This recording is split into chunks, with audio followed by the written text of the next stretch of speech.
All right, so Ken gave a great introduction. Let me skip over a little bit here, but today my goal is to share some of the adventures that we had last summer on the JR on a coring cruise to the Chilean margin last summer. Hard to imagine a more different summer this year than last year. So yeah, you can see some of the adventures we had were kind of beautifully illustrated in our cruise logo. But yeah, so I'll share a little bit more detail on that today, as well as some of our initial results that we've gotten so far. All right, so like Ken said, the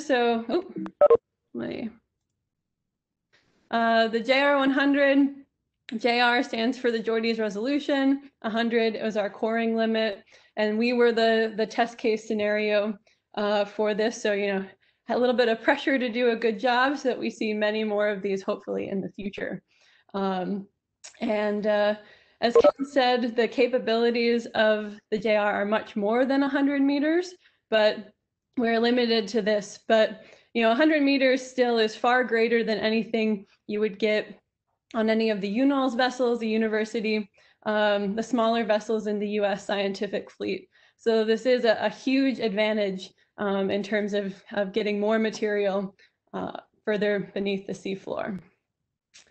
So it's not all totally sunshine and rainbows, though. The one downside of this program is that you don't actually get to choose where the ship is going to go. So the way, like Ken was explaining, NSF and the JR science operators will look at the JR schedule, see when there's a little bit of downtime in the ship, and then put a dear calling letter out saying the ship is moving from point A to point B. You can do science along that ship track. So you have to be a little bit flexible and a little bit creative, and kind of take advantage of the opportunity that presents itself. So in our case, the ship was scheduled to move from Tahiti to southern Chile. So there was Expedition 383, which happened just before our expedition actually was scheduled down here. And so we were they basically added a couple weeks of science along that cruise track and said, propose what you want. So for us, this was actually perfect. The ship was going there, and there's a lot of really good scientific reasons to go back to this part of the world and collect more sediment cores. So the advantage of this location along the Chilean margin is in large part because you get super high sediment accumulation rates in this part of the world. So you have the Andes Mountains coming up the coast of South America. You have the westerly winds, which are intersecting the South American continent here, bringing massive amounts of precipitation. And then on top of that, you also have, today we have ice fields, which are relatively small. During the last glacial interval, there was a full-on ice sheet here. So you couple all of those together, glacial erosion, lots of precipitation, and high relief. So a huge amount of sediment production, and a good chunk of it makes its way offshore of Chile. So the advantage of this in terms of collecting sediment cores is that you have much more sediment per unit of time. And so you can get a very high resolution of past climate, especially for kind of typical sediment archives. So, along the Chilean margin, in some cases, you get meters of sediment per 1,000 years, which is, if you compare that to, centimeters in the open ocean. So you kind of have orders of magnitude, more accumulation here, which can enable really high resolution looks at past changes in oceanography and climate. Yeah, so that's a really big advantage if you want to be looking at, millennial scale, maybe even centennial, perhaps even decadal scale climate variability. All right, and so the value of sediment along this margin was demonstrated by past coring expeditions to this part of the world. And probably the poster child for this was a site collected during ODP leg 202, which collected sediment along the Chilean margin as well as further north along the Peru margin. But they collected sediment here. They produced a a high resolution record of sea surface temperature from the Southeast Pacific, which they paired with a couple other high resolution records from the Southern Hemisphere. And together these cores and, in part this record from the Southeast Pacific gave a totally new perspective on millennial scale climate change that hadn't really been able to be fully assessed because we didn't have these super high resolution archives. And basically, prior to this study, prior to these cores being collected off of Chile, the paradigm was that millennial scale climate change was being driven from the Northern Hemisphere exclusively, changes in AMOC, the North Atlantic being the primary source. And what this showed is that millennial scale climate change, at least in kind of these southern hemisphere oceanographic locations, the structure of these millennial scale events during the last glacial interval looked more like Antarctica, which kind of left open the door for potentially these to be forced by the South, or at least modified by what's happening in the Southern Hemisphere. So this really was a paradigm shift in terms of how we think about these abrupt changes in climate. So this was a really important new discovery from sediment in this part of the world. The other really interesting part that the sediment cores from this region can tell us about is the history of the Patagonia ice sheet. So today it's just these little, you can see these little blue blobs here. This is the northern Patagonia ice sheet and the southern Patagonia ice sheet. There's also a little bit of remnant ice down here. But the last glacial maximum, this was a much larger ice sheet that extended relatively far equatorward. So this is today the largest ice masses in the southern hemisphere outside of Antarctica, and was a significant ice sheet during the last glacial maximum. And I think relative to other large ice masses, relatively less is known about the dynamics of this ice sheet, which is actually very dynamic and responds relatively quickly to changes in climate, likely because it's going pretty far towards the equator. And a lot of what we know about this beyond kind of the last deglaciation, but going back into the glacial period, a lot of what we know about the dynamics of this ice sheet are coming from sediment cores offshore. So this is a record of iron, again, from that ODP 1233 site from Leg 202, showing that changes in erosion attributed to changes in the ice sheet are responding to these relatively short-term fluctuations in sea surface temperature as recorded offshore. So there's been a lot of really great work from this part of the world. And you might be asking, okay, why do we have to go back and get more sediment cores? Well, one of the downsides of being in a location where you have these massive sedimentation rates is that you actually don't get very far back in time, even in sites drilled by ODP on the JR. And so this is a core, this one is actually only just past about 100 meters, but it only got back to 70,000 years ago. And so the records from the Chilean margin, they don't tell us much about critical time intervals like the last interglacial, which is potentially slightly warmer than present, potentially an analog for future climate at the end of the century. We don't get a look at termination 2, so the transition from the last glacial period to the previous interglacial. We don't get to look at the transition from the interglacial into the glacial and look at glacial inception processes. And so there's a lot still to be learned, and there's really a dearth of records of this caliber from the Southern Hemisphere. So that's really, really a need. So one of the primary goals for our expedition and the proposal that Yair and I put together was to use this expedition to quote unquote dig deeper and to extend high resolution records further back in time along the Chilean margin, in particular to get back to termination 2, the last interglacial period, and to look at glacial inception. Now, we are only dealing with 100 meters, so we weren't going to be able to extend just in terms of depth. So the strategy that we used was to try to look for still pretty high resolution records relative to the rest of sedimentation rates throughout the ocean, but a little bit lower than what had been recovered previously. And we were limited because, as Ken was saying at the beginning, the way this works is they'll put out a call. You don't have time to go survey for new sites or to collect seismics or anything like that. So we really had to rely on the work that had already been done in this part of the world. So we heavily relied on our relationships with with folks across the globe who graciously donated sub-bottom profiles. Now, this is one example. This was actually from the ODP proposal to go get ODP site 1233. This was that stellar site looking at the millennial scale variability. And what we did is we kind of just, moved a little bit upslope where the sedimentation looked like it might be a little bit lower, so we can try to extend further back in time. So this is kind of one of the strategies we employed to identify sites. So, and these sites didn't have to go through a full safety panel, but we did still have to have them approved ahead of time, both by a smaller safety panel and the Chilean government. So in the end, we had 13 sites approved. That's these circles shown over here on the map of sea surface temperature, as well as sea surface salinity. And the plan was to APC core, so piston core, to a maximum depth at 100 meters at each of them, if possible. Now, this was, a little extra sites. We didn't really have time to get all of them, but contingency planning in case, somehow we got extra time, we wanted to make use of it.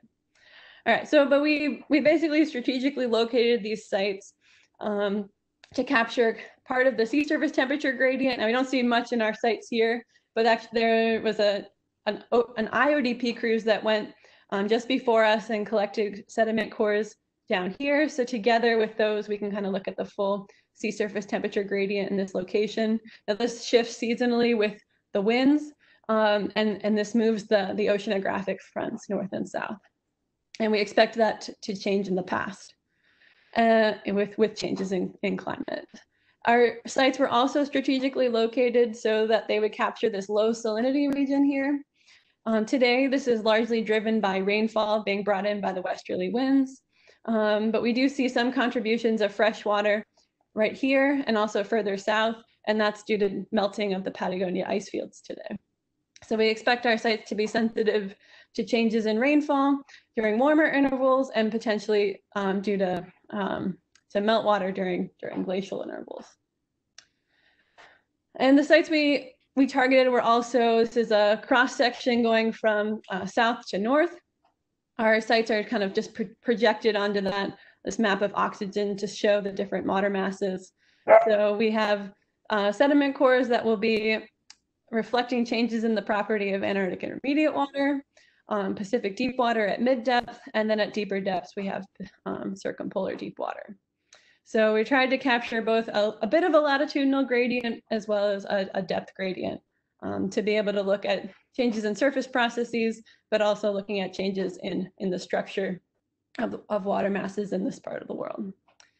All right, but this is a lot of sites for 1 month at sea, with a good chunk of that being transit. So we needed a big team to help us out. And so none of this was possible without recruiting a number of folks to sail with us.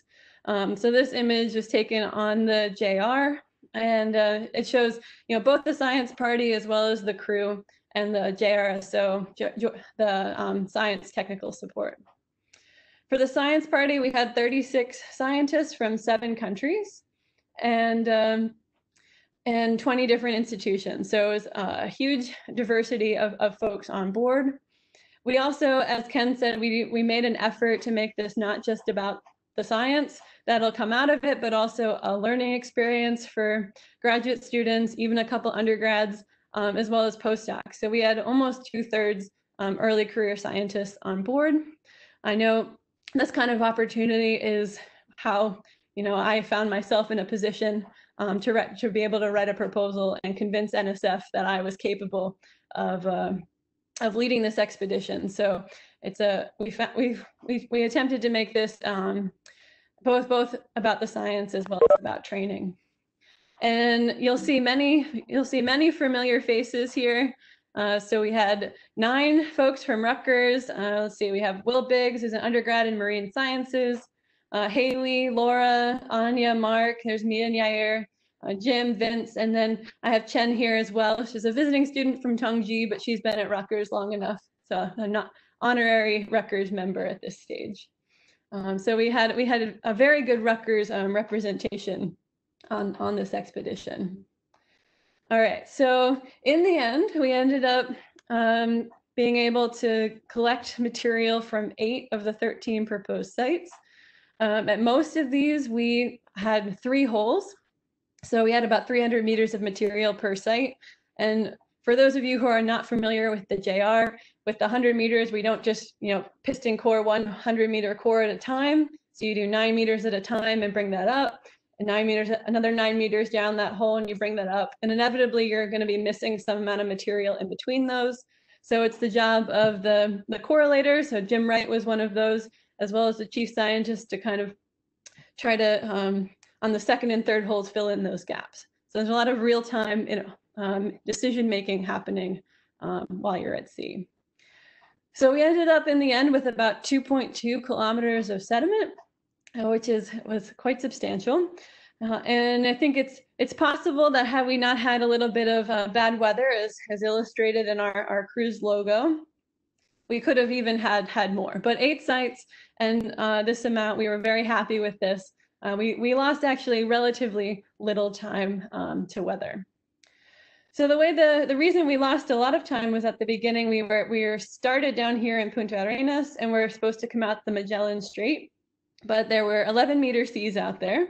So we were stuck in port for a little while until the captain made the executive decision to actually take us up through the inland seas of Chile to avoid that weather. And we had a very smooth and a beautiful start to our expedition. So I'll just give you a little taste of what that looked like. So we all got our sea legs at the beginning, which was nice, until we came out here into what's called the Gulf of Pena, which is the Gulf of Pain. And I think many people were experiencing a little bit of pain as soon as we got out of there. But yeah, so we had a morale booster at the beginning, but we were all very anxious to, get to our first site, get some material on board, and make sure that we were going to capitalize on the opportunity that we had.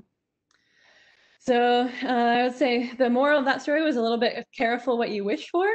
So as soon as we got out of the inland seas and to our first site, it was just go, go, go.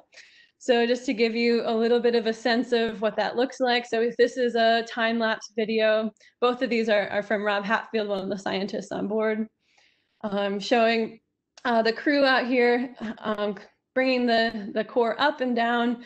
You'll see a core come out here, they'll lay it sideways, and then they'll bring it into the catwalk here, where the JR100 technical support will take that 9-meter core, cut it into 1.5 meter sections, and then give that to the science party, which is shown here inside. So every time a core comes up, goes through a series of measurements. So we operated, although we weren't technically within the IODP program, we operated very much at sea like a typical IODP cruise. So we did the full suite of onboard measurements, magnetic susceptibility, NGR, in the kind of physical properties realm. The cores were split and then brought out here into the sedimentology lab. You can see people working hard, describing the cores, taking samples for paleomag and physical properties measurements over here. We have the cryomagnetometer here looking for, on our expedition, the timescale is relatively short. We only actually saw 1 reversal. So the name of the game was excursions for our expedition for the paleomagnetists. And then this is just the image of the core lab. There's many other folks at work as well. So we have geochemists, largely working on squeezing pore water and analyzing the chemistry of the pore water. This is an image of some of the other space for the physical properties scanning. We also had micropaleontologists on board looking at coccoliths, diatoms, and forams. I think each of them counted many thousands during the expedition. And then you'll all recognize these folks working hard to figure out how to fill in the gaps to make sure we have a complete record. So it's a huge amount of work, and everyone worked really, really hard during this expedition. A core on deck every 20-30 minutes is no joke.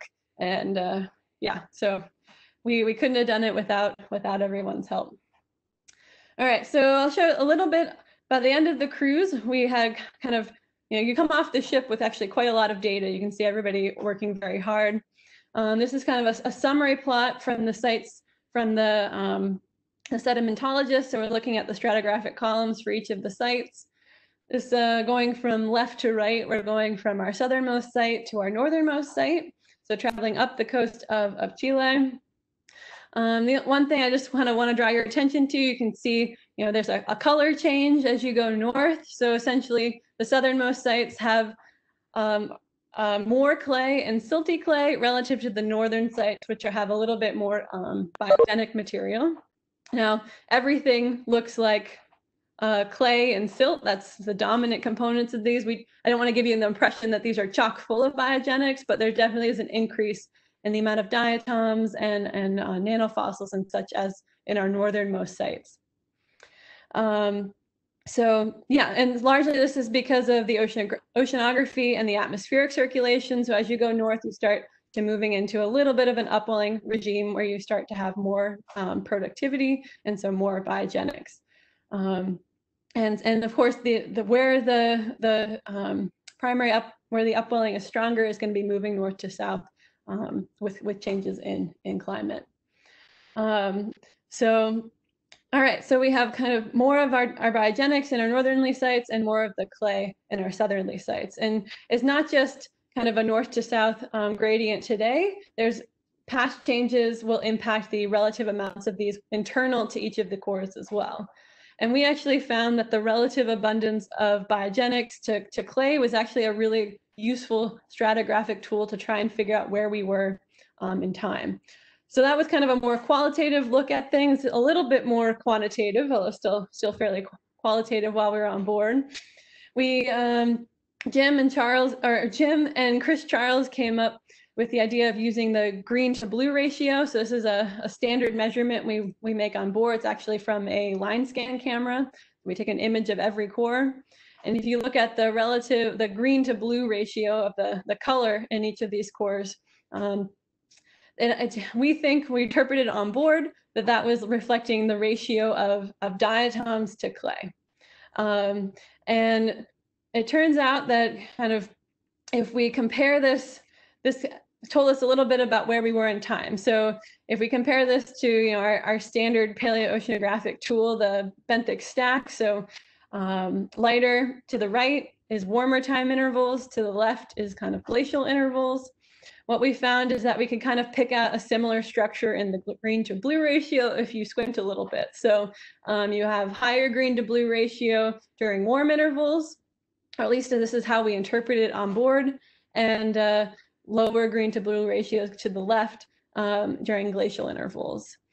And we were bounded at the bottom by a paleomag reversal. It's one of the only ones we saw on this expedition of the Bruns Matayama. So that gave a little bit of truth to our wiggle matching on board. But this is kind of like what we're doing in real time on board, is trying to figure out, what did we recover, and is this going to be useful, and should we continue coring? So this was a really useful tool for trying to just get a basic sense of what time interval we recovered and what kind of science we can address with that sediment. So this was our longest record. This was the first site that we cored during the expedition. It went back about 800, 900,000 years or so. We also had, this is two of our shorter records that we collected on board. So again, I'm showing here, this is depth in the core on the y-axis. The x-axis is green to blue ratio with more green to the right and less green to the left. So more biogenics to the right and less biogenics and more clay to the left. And so you can see at this site, we had one paleomag excursion that helped. We had the Lachamp excursion identified at 41,000 years ago, which really helps to give us some truth to all of our squinty eye wiggle matching. And then up here, you can see we have relatively high green to blue ratio, indicative of what we interpret as a warm interval. So, the current Holocene warm interval. And then we have a sharp transition to the last glacial interval, and then it never really recovers to those interglacial levels. So that makes sense with the Lachamp being here. We just have a really high resolution record of the last glacial interval. And that's one of the focuses of Vince's PhD research, so stay tuned for more on that. The other really high resolution site is this one here, J104. We actually only made it down to about 60 meters core depth for this site. And what you'll see here is it never actually, so we maintain relatively high green to blue and never really drop off into a glacial value. So this suggests that this is all Holocene. So we have about 60 meters of Holocene. So pretty incredible sedimentation rates here. And the cool thing is that if you put these two together, they actually match up really well. So it looks like coupling these two records will give us a super high resolution Holocene coupled to a super high resolution last glacial. And records that can look, these records can probably look at maybe even decadal scale variability, centennial, definitely millennial scale variability, something that's really lacking for a Southern Hemisphere perspective in general. So that was exciting.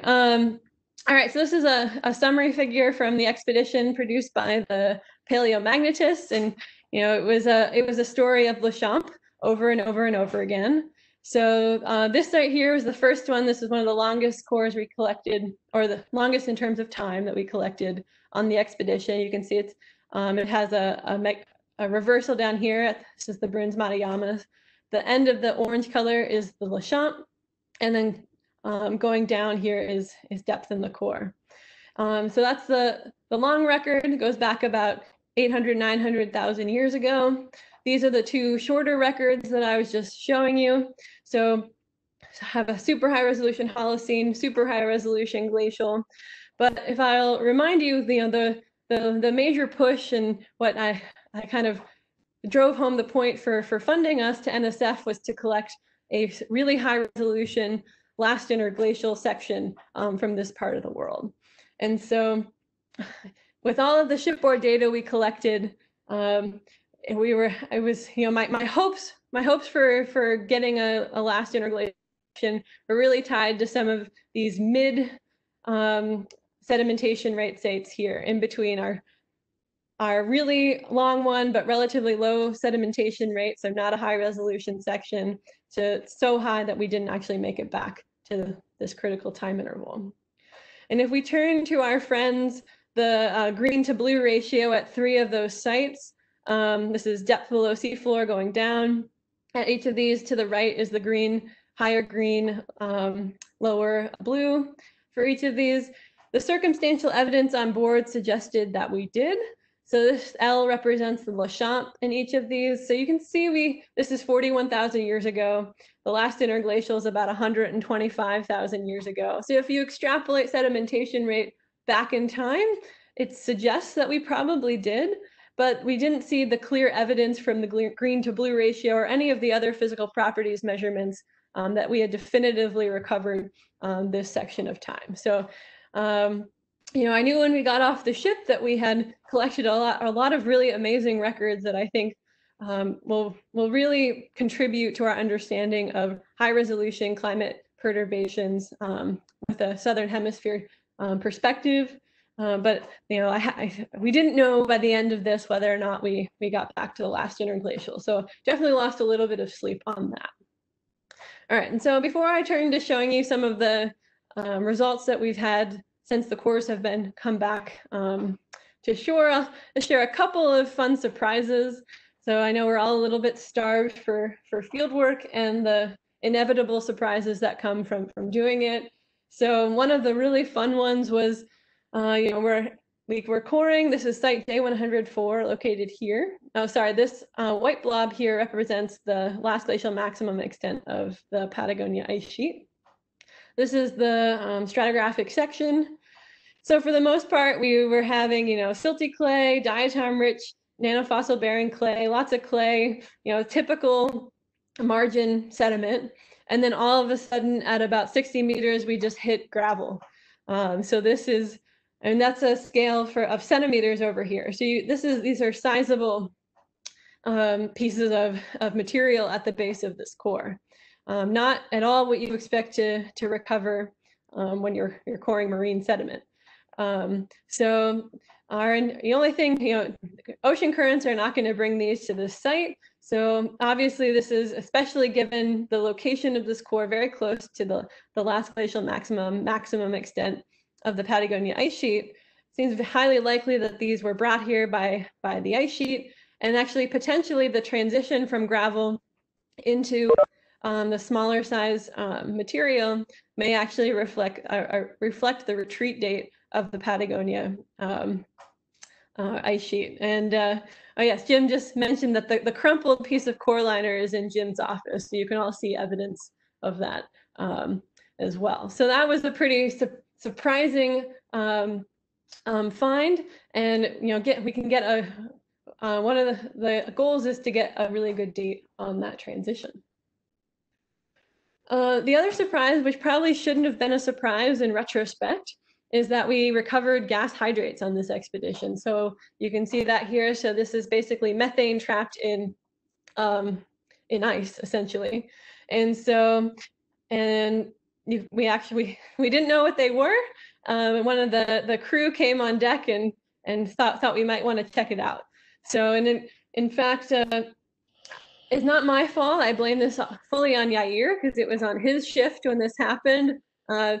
We made sure that they were methane hydrates by testing and lighting them on fire. So this was quite unexpected. But as I said before, we probably should have expected this given some of the sub-bottom profiles nearby to some of these sites. So we're probably looking at some sort of methane pulse in the parasound profile. But yeah, so given this finding, one of the goals post-cruise is to assess the impact of hydrates on the geochemistry of the cores, but also think about these hydrates as a potential forcing for past changes in climate. So we think a lot about hydrates today potentially being destabilized by warming temperatures. Then you release that methane, which is a greenhouse gas that could have an important impact on climate at present. But it's still also an open question as to whether or not hydrates in the kind of more recent past had an impact, in the kind of late Pleistocene ice ages may have had an impact on climate as well. And so we can see, at least in some of the pore water, so this is depth in the core. These are 4 of the sites cored on our expedition and 1 for ODP 1233 on leg 202, and their chloride profile. So, these methane clathrates have a lot of water around them. When they melt, that releases a lot of fresh water, which will dilute the chloride signature.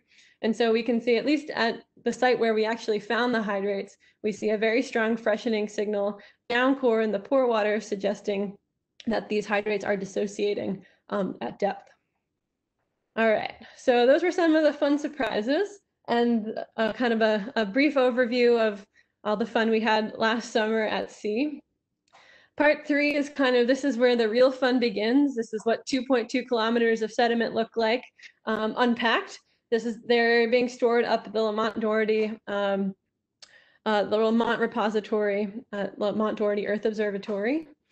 And kind of one of our primary goals right now are to refine our kind of wiggle match, squinty-eyed age depth models that we produced at sea, using more sophisticated techniques now that we're back on land. So, producing benthic oxygen isotope records for each to match to global records, producing radiocarbon, refining the paleomag results as well.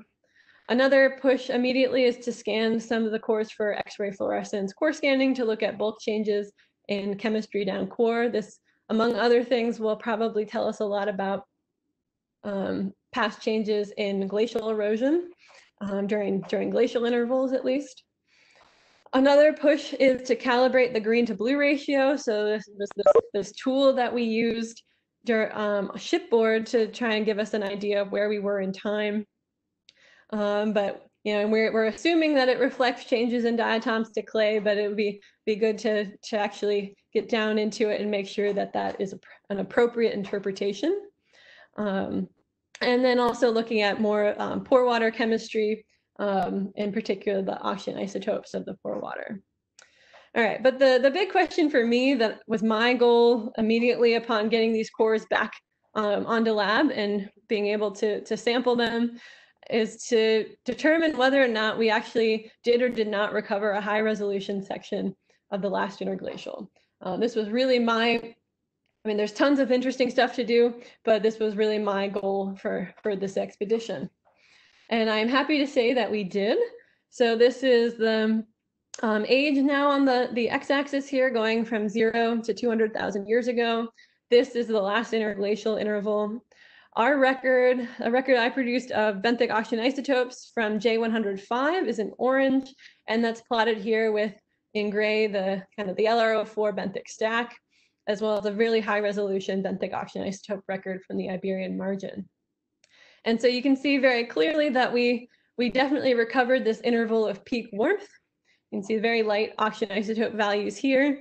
We capture part of the last, the previous glacial interval, stage 6, and we also captured a really beautiful record, it looks like, of the transition from the last interglacial into glacial conditions. So this will be really exciting. We are missing the top here, but that's been recovered by previous expeditions close to this location. So I'm not so worried about that.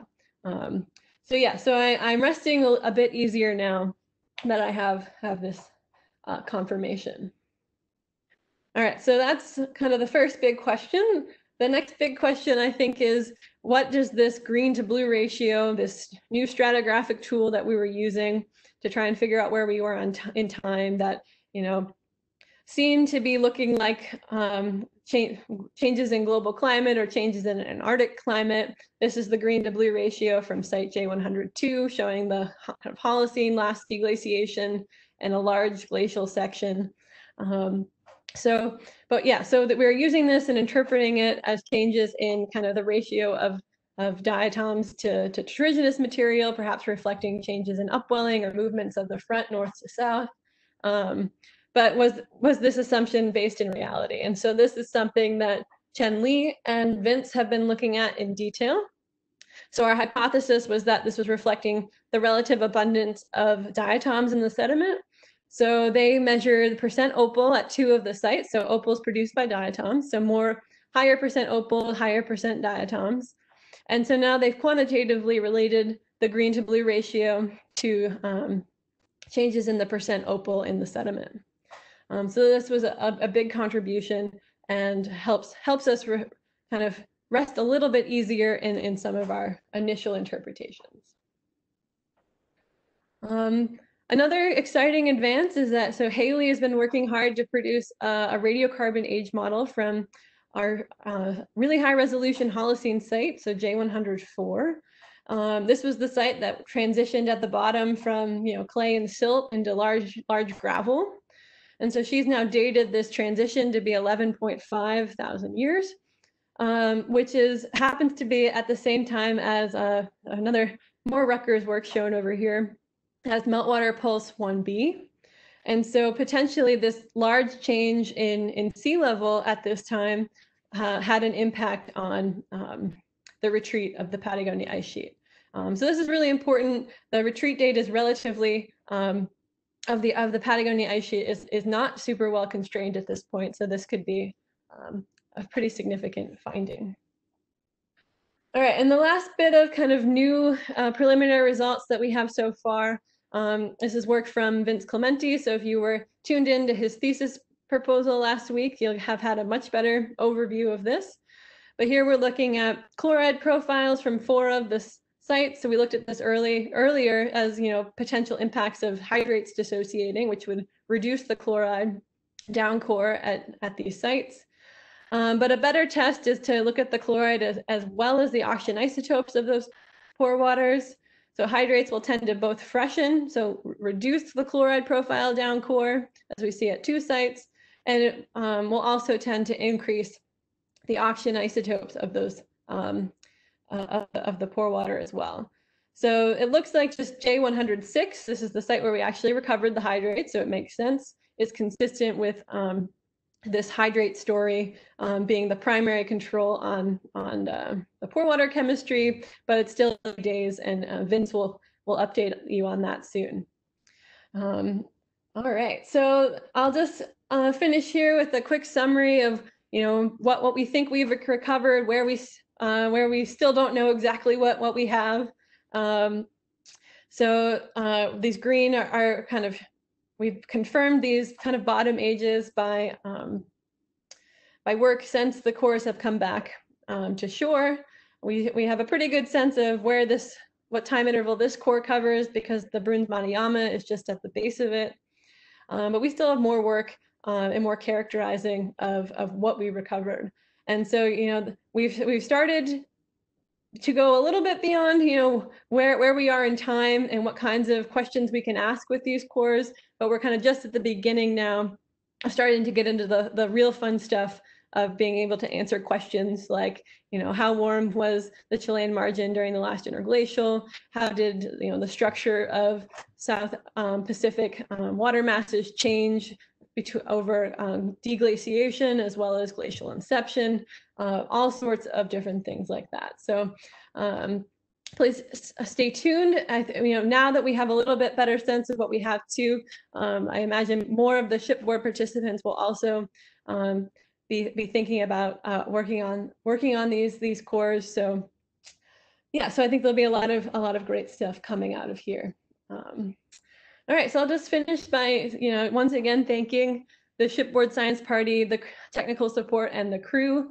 As again, is a massive undertaking, and you need a good team of folks to help you out. So with that, I'll end it there, and I'm happy to answer any questions folks might have about the expedition or what we planned, or the science we plan to do, or anything like that.